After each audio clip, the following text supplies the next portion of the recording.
The Me Too moment is officially over, at least according to an op-ed by New York Times columnist David French, published on December 15th, 2024.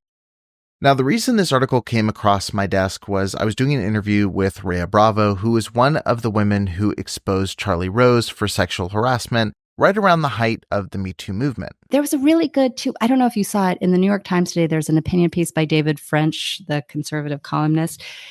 He writes about Me Too and the point at which it went too far, at least in the context of the reckoning with the Baptist Church, and how, when Me Too first began, there was this sensation among conservatives that it's like, haha, look at our liberals pay the price. Like, they talk the talk of being progressive and feminist and loving women, but look how abusive they are.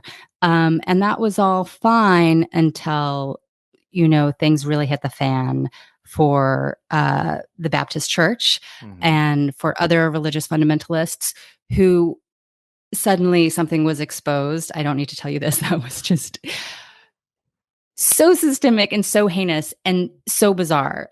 Just in its bizarre and so far that I think maybe so egregious is a better word. But that's a point that we have to reckon also with the fact that once justice or somebody else's protection requires something of you, requires that you give up something, that's when people often go missing. That's when they're silent, right? And it was an interesting take. And I think, if I recall correctly, part of the argument that he's making is that that's where Me Too has hit a wall, and that he has some grievances with Me Too, beyond that, but just that these accusations can only take us so far when people in power, people who have something that they don't want to give up, need to give that up or question their own system for things to get better. As I was listening to her talk about the article, I knew it was something that I needed to check out for myself. And after reading just a couple lines, I knew it was something I should share with all of you who listen to the show, because it definitely makes some really great points. The title of the article is "The Trouble Began When Me Too Became ChurchToo." One of the opening quotes in the article is this: "At its most compelling, Me Too tried to change a culture that both concealed and enabled the illegal abuse of women and imposed hypocritical double standards, holding women to one standard of behavior while celebrating and elevating unscrupulous men. But events in 2024 have told us loudly and clearly that the moment has passed." Now, French gives several high-profile examples of people involved in scandal, yet without real public consequence. Some of the first names he mentions are Pete Hegseth, Robert F. Kennedy Jr., and Donald Trump. Pete Hegseth is a former Secretary of Defense nominee under Donald Trump who paid an accuser to settle a sexual assault claim, which he denies, but claimed was consensual sex with a married woman. His mother even allegedly called him a quote-unquote abuser of women in an email, but later disavowed.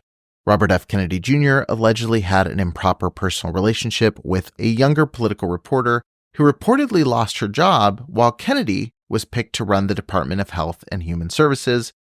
And, of course, Donald Trump was found liable for sexual abuse by a jury, but despite the verdict, was reelected as President of the United States. French points out that conservatives largely dismissed or celebrated voter indifference to the allegations. Now, regardless of what you think of all of David French's takeaways in the article that we're going to be working through, one thing he nails very early on is that the energy brought to these stories in 2024 was quite different than the energy that was palpable in the beginning of Me Too. French explores the contrast between the beginning of the movement and where we're currently at, and I'm going to be sharing all of that in detail in a moment. But first, those of you that watch this show regularly know how often I'm putting together videos just like these. I'm constantly writing scripts and putting together content pieces and doing a lot of filming and production and editing on top of my normal day-to-day client work and other responsibilities. And that means it's really easy for me to struggle with focus and mental clarity. One of the things I've realized very recently is that I've been neglecting the pillars of mental wealth. I've been neglecting sleep, diet, exercise, stress management, and things like vitamins and minerals. And that's why I'm so thankful for my friends over at Magic Mind. They've sent me tons of these little samples of their energy shots, and they're a company that I'm always reaching out to and saying, hey, let's do something else because I genuinely love it. I'm not someone who chases a lot of health fads. I'm not someone who chases a lot of products that are basically just giving you a placebo effect. These are really valuable tools. As someone who struggles with brain fog often, these little shots clear that up really quickly for me, and I absolutely love the product for it. In fact, right before recording this video, I actually took a shot of Magic Mind just to kind of have a little extra clarity during this recording. But I really love Magic Mind, and these little focus shots are filled with a lot of great natural things. They give you an energy boost without a crash like an energy drink or an extreme cup of coffee. And they're filled with amazing ingredients. You've got things like ashwagandha, which is one of the most fun words to say ever. It has lion's mane, it's got matcha green tea, and so many more natural ingredients. And they're great for improving your mental performance. And right now, Magic Mind is helping with 24 hours of performance with their focus shots getting you through the day and their sleep shots giving you better sleep. And right now, you can try this 24-hour experience at 45% off because they're bundling their focus and their sleep shots for the first time ever and giving Preacher Boys listeners 45% off this bundle just for people who use my link. Invest in your mental wealth today with third-party tested, doctor-validated, and science-backed Magic Mind. And there's no risk to you. They refund 100% up to 100 days after buying, no questions asked if you're unsatisfied. So there's absolutely no reason to put off getting some for yourself. Get 45% off the Magic Mind bundle with magicmind.com/the word preacherjan.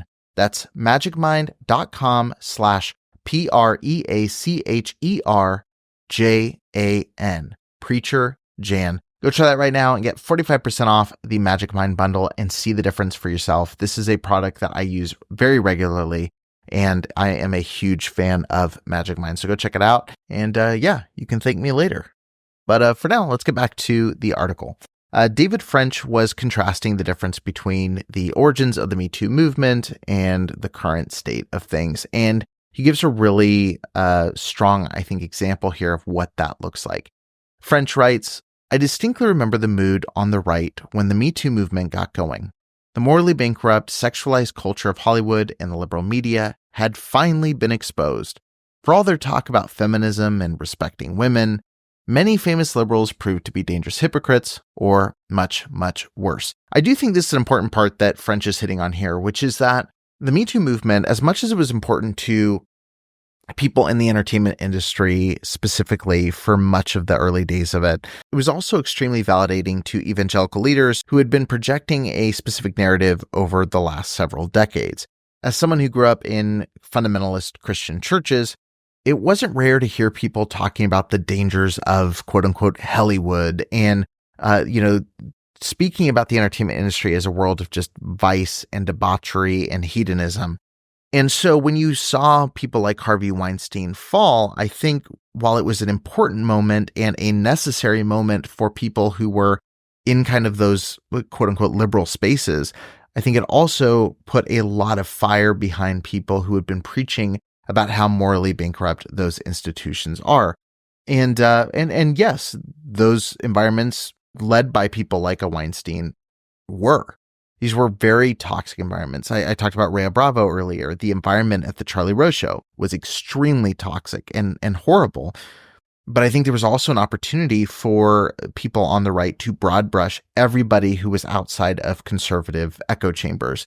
And it really created a us versus them mentality where we had a clearly identifiable bad system. We had a villain to attack. And I think that really lionized people who were eager to talk about this stuff and eager to point the finger at institutions they deemed to be morally, subpar versus their own groups.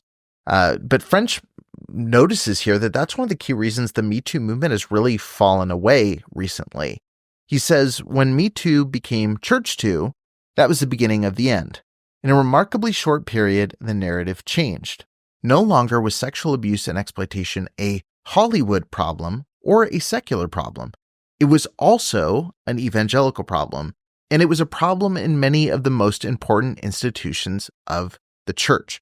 This is the area where it started getting really uncomfortable for evangelicals. For a brief moment, there was this sense of moral superiority. There was this moment to say, see, we've been telling you this at our camp meetings and revivals for years. This is why we had you burn your movies and your DVDs and your CDs. It is a corrupt group, and people need to come back to the morally righteous faction that is conservative evangelicalism. But very quickly we realized with the Southern Baptist Convention, with the Independent Fundamental Baptist Movement, with evangelicals at large, with even the International House of Prayer, these massive mainstay evangelical strongholds, down to educational institutions like Liberty University, all started to crumble very quickly. And that put evangelicals in a really awkward position. French gives a couple examples of some of these evangelical scandals from the Southern Baptist Convention facing a quote-unquote sexual abuse apocalypse, exposing systemic and extensive misconduct within its ranks. Liberty University dealing with scandals against their president, Jerry Falwell Jr., and mishandling sexual abuse claims against students, with victims often penalized under the school's strict code of conduct, but not protected when it came to serious abuse. He even mentions high-profile figures that I've covered on the show, like Ravi Zacharias, who is revealed to have allegedly abused women within his organization, and his organization allegedly enabling and concealing his actions. He talks about Kanakuk Camps, a large Christian summer camp network covering up years of abuse by Pete Newman, who victimized hundreds of young boys before being convicted, and documents revealing that leadership ignored reports and silenced victims through non-disclosure agreements. He clarifies again that this revelation shifted the narrative from a Hollywood problem to an evangelical problem, exposing not just the left's, but the right's moral failings. And instead of repenting, evangelical leaders resisted accountability, eroding all of their prior claims of moral superiority. Now, when we're trying to understand why it's been so hard to maintain the momentum of the MeToo movement, one of the quotes that I think about regularly is there's a scene in Skyfall, a recent James Bond film, in which M is talking about the nature of war in the 21st century. And she talks about how wars between countries is outdated. Modern threats come from these really less defined sources. Like, you don't even know who your enemy is. And I think there was an identity crisis that happened in the Me Too movement where you had evangelicals who so clearly had Hollywood as the, source of evil and themselves as the bastion of righteousness. And on the flip side, you had Hollywood, saying we're going to clean up our mess, and also often wagging the finger at evangelical institutions and calling out their hypocrisy. And I think you really had for a moment this David versus Goliath story. These all-powerful abusers, we're going to take them down. Here's the organizations they're in. And then we quickly realized that these types of people existed within all of these different groups and every subgroup, from massive companies to entertainment fields to law enforcement to churches and so on and so forth. And I think it became really hard to have a clear-cut enemy to include in your headlines, to talk about on podcasts. Like, how do we point at who the real villain is here? And when you don't know who the clear enemy is, and you start realizing that it's infiltrated every group that you can think of, it becomes really difficult to address in a meaningful way. At least, I wouldn't even say in a meaningful way, in a simplistic way.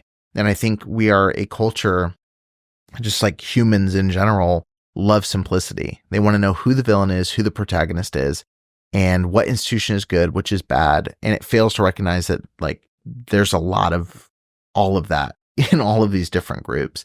And and I think that's one of the reasons it's really fallen apart. French gives his easy answer for the end of Me Too. And it has a benefit of being largely true. He says, American society, including the American church, is still rife with misogyny. As with race, the fact that America has come quite far in respecting the legal rights of women does not mean that we don't still have far to go to achieve true cultural equality and respect. But misogyny was never a complete explanation, especially given the fact that sex abuse isn't confined to men abusing women and girls. Something else is at work, something that also indicates a deep and profound moral flaw.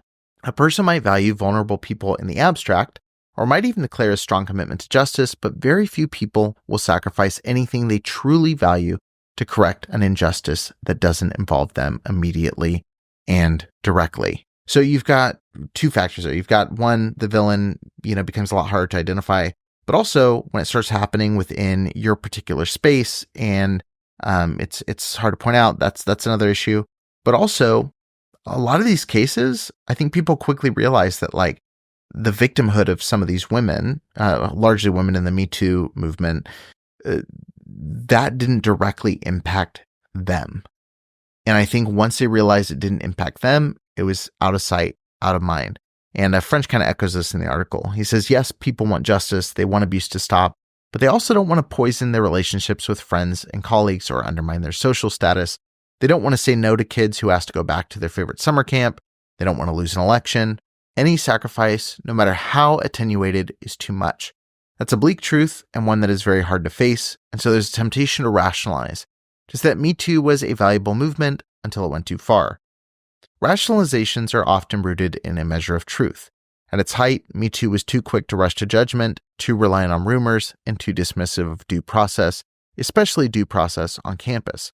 Even so, one can and should be able to raise awareness of a terrible social evil without undermining fundamental fairness or discarding constitutional values. This point here, I think, is very valuable. There are always excessive responses to genuine problems, and the existence of the excessive response should not blind us to the underlying reality. He continues later on, he says, here we are with the nation about to be led by a man found liable for sexual abuse, with key members of his chosen senior team beset by their own gross scandals. I mean, since this article has even come out, the whole Matt Gaetz saga has dropped. So like there's a lot validating what's being said here. They're all voted in the office on the strength of overwhelming white evangelical support. According to 2024 exit polls, he won white evangelicals, Trump, won white evangelicals by 65 points and lost everyone else by 18 points. And all too many Christians still celebrate his victory and their indispensable support as a triumph of good over evil. His final line here says, when I was younger and more naive, I wondered why so many historical injustices persisted for so long in the United States, and now I have my answer. I think this here is really the piece of the article I agree with the most, which is there's a misplacement of values, especially among evangelicals. And look, this has taken place everywhere, but my show focuses on clergy and evangelicals, and that's my background. And so it's easy for me to be able to talk about that world. We have got to stop valuing institutions, nostalgia, like, oh, such and such pastor married us, such and such a church we used to go every year, such and such a program was so important, this summer camp, this thing. We have to stop valuing the institutions over the individuals. And I think that's true whether we're talking about Hollywood or whether we're talking about the church. We have to reconsider our values of what's important to us and understand how we've all been complicit in allowing these abusive systems to operate, even when it feels uncomfortably close to home. And if I can plug something, if you haven't listened to my interview yet with Rhea Bravo, it should have dropped the Sunday before you're listening to this episode. We go into great detail about what allows toxic, abusive men to thrive within workplaces and within other systems.